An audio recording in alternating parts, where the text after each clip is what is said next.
technology planning. This will be pretty brief, but something to think about when you're running a school. Just move this way. Here we go. All right. First of all, you want to take a look at what technology resources you have. And the Adventist Education website actually has a lot of resources. If you go there and you go under curriculum, and because our schedule was initially planned really tightly, I'm not going to jump in and out except for one time to take you out of my PowerPoint here, but I've got the website embedded in there. If you go there, you will find the K-8 technology standards. And those standards are really what's supposed to guide technology in our schools. Now, I'm talking about integration, but integration also has a lot to do with equipment, right? Because sometimes you can't integrate if you don't have the right equipment. So the two kind of go hand in hand. So there's 3 domains that these standards fall under. They're digital learning, digital fluency, and digital citizenship. And these standards were actually created by your AE Connect or AE Tech, committee that used to be called TDEC. They created these standards based on the ISTE standards, which are kind of like the going standards in technology. And so these 3 categories really embrace what we want kids to learn about technology in the classroom. Not just about technology, but how to integrate it, how to use it effectively, how to look at careers in technology, everything you can think of. So I took a couple screenshots here. I just want to show you, and that's a Freudian slip there, the AE Connect. That should say AE Tech, because AE Connect is our new SIS, right? But AE Tech is the name of the group, and also the name of this web page where you can find all things tech. And if you pull down on the hamburger that's up in the left-hand corner, you will find this whole menu of things here. Now, some of this we just don't have time to go into, but I want to let you know that it's there. There are some ways that you can advance education and technology. There's even links to get Google certified in different things if you're into that. There, how to work with dashboard and data roll up, right? Good things to know. The NAD also has an equipment library that has an Oculus VR. It has document cameras. It has pieces of equipment that maybe your small school can't afford to purchase, but certainly you could borrow them. And you give them a designated time. They have different time limits on different pieces of equipment depending on popularity and things, but they'll send it to you and you send it back at the end of your usage time, just like a regular library, and you can utilize some of these things that you might not have the money for in your school. This is also where you find the preferred vendor pricing for different technologies and things that we have access to. We in this union help to pay for Britannica School, which is an online program that is K-12, and you can access it at any time. It's a walking technology encyclopedia, right? You all remember the encyclopedias. It's a great resource for kids, lots of clean videos and things that you can use. Definitely recommend that you check it out. There are STEM resources connected here. There's the Britannica Digital Learning Library. There's different distance learning schools if you weren't aware, or you need to recommend to a parent who's looking for a distance ed program. There's some discounted resources. Those are actually resources that as a teacher, you are entitled to different, actually as an NAD employee, different discounts that the NAD has set up for us, like with AT&T and Enterprise Cars and just a whole bunch of different vendors. So please take a look at that.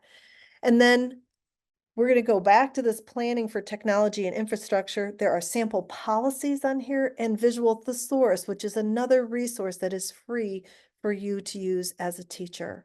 So I wanted you to see what that looks like when you go to the NAD Educators Corner and you go to you go to educators and then you go to AE Tech. So I want to take you back to those standards for a second. there are those 3 domains, and inside those standards, so I have clicked on the 6 through 8 here. They're set up in 3 strands, K-2, 3-5, 6-8. You can see that those are written in a very user-friendly way for teachers to be able to see exactly what needs to happen, what should be happening with technology in your classroom. There really isn't guesswork to it. It's a matter of creating a plan, lesson plans, just like you would for any other subject, and then, seeing what materials and resources you have available, and basically taking it from there as a teacher, right? So these different domains, I have highlighted domain 1, which is digital learning. You can see some of the things that would be involved in that technology standard. And just take a look at the bottom one there. Create a project using technology to serve the church and community. This is where community service comes in, right? You can integrate in a multi-grade classroom. You cannot afford not to be thematic, right? You have to integrate things into other things all the time. I know you know this because you have to do it all the time. Otherwise, you would never cover everything. But even with technology, you can be knocking off some of these standards and, assessing learning while you're doing other things and killing more than one bird with a stone, right? So just digging into that digital learning a little deeper, if you go down on the page past where I was just at, I'm just taking screenshots here, you will see that it actually gives you samples of programs and things that you can use in order to meet that standard. This one is suggesting for choosing appropriate software to generate new ideas and create new products. It's suggesting Microsoft Office, Google Apps for Education, and these ones in blue are all linked. So it takes you right to their page, right? Video, Storybird, Tinkercad, Paint, TuxPaint, Sketch.io. And obviously this list could be updated almost on a daily basis, right? With AI and all the new technology that's out there, there's so many great ideas. But if you're not feeling like a very tech savvy person, there are lots of ideas on the website of ways to teach that skill, that standard. So this all has to do now with making a technology plan, right? Because you have to be able to have a plan in order to have the technology and the tools that you need in order to carry out those standards. If you don't have Chromebooks, how are you going to implement technology, right? Or maybe as a teacher, you want to implement more videos and technology-based programs in your teaching, and yet you have to have the smart board or the projector or whatever it is that you need. So on that AE Tech website where I showed you, it said planning and technology plans, etc. That's where you can go to download a template and a sample for both a small school and a larger school of a technology plan. This is something you would want to have. These samples were set up for 3 years, which in the tech world is about the life cycle of most technology now. You get about 3 good years of use out of most technology instruments before they're upgraded. And the same goes with software and websites. People have about 3 years before they need to upgrade those. And that time frame may be shortening with all the new advances lately. So that's where you can go to get those samples. Now I'm going to stop my share here for a second. This is where I'm going to share with you what that technology plan looks like, because there's a lot of different parts to it, and this is not something you should try to do on your own. I would be looking for that board member who's a little tech savvy if you're not, or asking your board chair to help you find somebody in your church or a neighboring school, or even at your conference level who can help you work through a technology plan. But at the end of the day, you need to have your board involved in creating this, because usually it involves replacing things, it involves finances, investment of time, etc. So you would just fill out all this information. And again, this is just a template. This is there for you to use, but you could make your own. But the information that's on here has been through committees and stuff, and these are the things they think are important. So what's happening at that time? What's your technology mission statement? How are you planning to use technology in your school, right? And then you're looking at those standards. How are those going to be implemented in your classrooms? How are you going to teach kids those different things? And what are you going to need in order to make that happen? You can look at what are your network infrastructure? What do you have, right? What other non-instructional equipment do you have? A non-instructional software? Do you have policies in place? Do you have students signing an acceptable use policy every year? Do you have a technology budget? What is your backup plan? What is your, how are you making sure that the kids are safe while they're using technology, especially the internet in your school? All these things need to be considered. And we know that technology is not going away, right? So this stuff has to be addressed. Now, this spreadsheet, if I were to click on it, it's actually live and it'll take you to a spreadsheet that you can fill in, but it's a whole spreadsheet that's already set up for you to work through some of those, the needs that you have, as well as what you hope to have in the future. What are you planning for, right? What is your replacement schedule, right? Look at this. If you have, you've got 4 years and 5 years on here, but now they're saying three. Three is pretty much tops. And so you need to be looking at what, our teacher laptops are that should say Ozobot, that was on the chart already, but Ozobots we actually have those in the lending library. You can borrow Ozobots for your classroom. But how long do those last? Typically not that long, right? So if you're doing Lego robotics, 3D printing, all these things, approximately how long do you have? What about the internet in your school? Does it need to be upgraded? Does it knock, people off all the time when too many people are using it at the same time? Do you need to increase your bandwidth? All of those things, your internet filters. What do you have subscriptions to in your school and how much are you paying for those subscriptions? All of those things are part of your technology plan and your technology budget. And then policies, looking at equipment, if you're loaning kids the Chromebooks and letting them take them home at night, what's your policy on replacement if one of them breaks it? I know a lot of schools that um, they have a small fee that they charge every year. And then if the fee is paid and the equipment is taken care of, then they depreciate it over the course of 3 years. And by the end of the 3 years, the student owns that technology. And the money that they gathered through those 3 years for the registration of that, the rent, so to speak, then they use to replace it with a new one in 3 years. So, there's lots of different ways you can do it. How to deal with donated technology. Donated technology can be a headache, honestly. People want to come and dump all their old computers and things on you because they heard you need computers at the school. And then suddenly you don't know how maybe to update them or to replace the hard drive. And now you got to worry about that.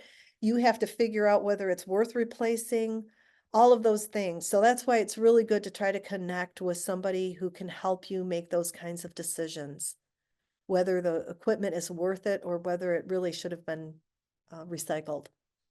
And what do you do with your technology equipment when it needs to be recycled? Do you have a plan for that? So just, another big thing, you've got technology support and disaster recovery, but looking at your license and product key storage management, this is a real headache for teachers that come in after other teaching principals and there was no record kept of any of the licenses, especially for, IXL or other programs that you might be using. It really makes it hard for the people coming in. Maybe you've had that happen to you and it's no fun. So just making sure that all that is tracked, when things were purchased and replaced, etc., making sure that's all part of it. And of course, that acceptable use policy. This is a sample for grades 7 to 12. There are other sample policies on the AE Tech website. Just thinking about all those things that might come into play and how are you going to deal with that? What if you find out that a child is looking at inappropriate material when they connect to their internet at home, but it's school property? So how do you deal with all that? So those are some things that um, this covers and will help you to make some good calls on that. Let's see if we can get back into this. So AE Tech, that's a great website. So here's something that you probably are aware of. You probably heard of it, but I just want to make sure that you are aware that VersaCare, you've heard of the VersaCare grants. They now have a new chairperson. We just got word. Kelly Doherty is the new chairperson. Tom Maycomer used to be. He's still on the board from what I understand. But you can go there and find out information to apply. And they have 3 different levels of grants that are you can apply for. But for a small school, you would most likely qualify for a Catalyst grant, which is kind of the lowest end. But for a small school, we've seen them write, people write grants and they award up to $5,000 for a small school, which could be a huge boost to purchasing new Chromebooks or some new projectors or a smart board or something that you really would like for your school. The reason that I'm tying these two together is because the one thing that they absolutely want is that you have a tech plan. They do not like to fund projects without there being a vision, right? What are you doing with this? Because too often they have funded things like smart boards. And then the next year, a new teacher comes in who wants nothing to do with a smart board, doesn't know how to use it, doesn't want to learn, and it just sits there and becomes archaic before anyone can really utilize it. And it's just money down the drain. So they want to see how their dollars will help integrate or boost the program that you're already doing. They want to see how it can help you fulfill the pieces that are missing, but they really aren't interested in what's called a startup. A catalyst would be to get it going, but it's not a startup grant. Okay. So, this little thing, this is off of their website. It says you might find the typical grant process daunting. I do not think that VersaCare is a daunting process at all. It's fairly easy to use, but you need to remember that their grant applications are due by December 31. They review those in March and award the money shortly after. So make sure that if you want to apply for VersaCare, that you have a technology plan. And your plan should center around those standards, those domains of what we want kids to know and be able to do when they leave your school, right? When they leave those different grade levels. So that's what I have for you on technology planning. I hope that's helpful as you're looking at the needs in your school and what you can do. Work with your board, work with those tech savvy people, and try to keep your technology relevant to the times that we're living in, right? It's really important. Our kids need those 21st century skills. So please don't let that slide. Okay.